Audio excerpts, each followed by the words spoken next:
Yes, students, see this question. One end of two wires of the same metal and of same length with radius r and 2r are joined together. The wire is used as a sonometer wire and the junction is placed in between two bridges. The tension T is applied to the wire. If at a junction a node is formed, then the ratio of the number of loops formed in the wires will be what? So we have got two wires over here, okay, and they are hinged over here like this.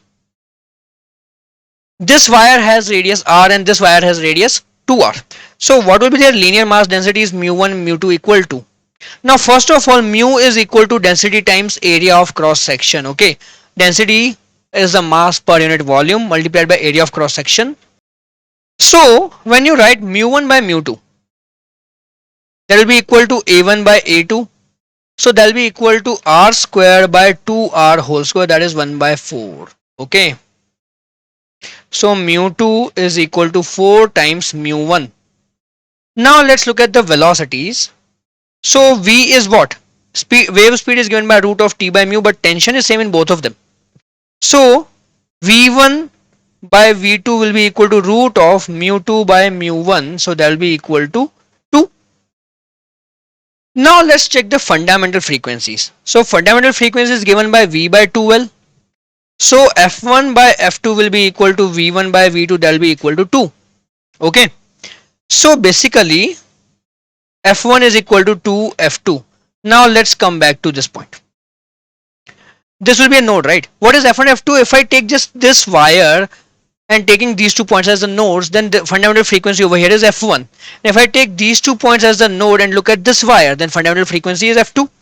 So this is f2 and this is 2 f2 is the fundamental frequency, right? Yeah. Okay. Now what are the possible modes of vibration for the two wires? So for the left side wire, the possible modes of vibration are 2 f2, 4 f2, 6 f2 and so on. For the right hand side wire, what are the possible modes of vibration? There will be f2, 2 f2, 3 f2, 4 f2 and so on. So what are the common frequencies for both of them?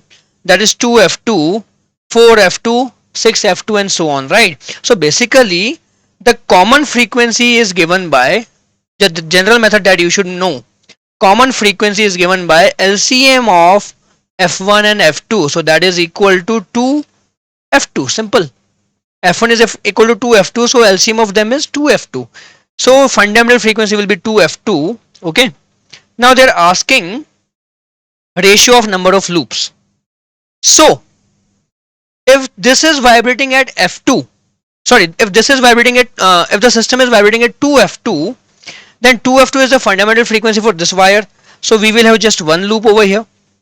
Okay, the left side wire is in the fundamental mode at 2 f2 frequency, but the RHS wire is at the second harmonic.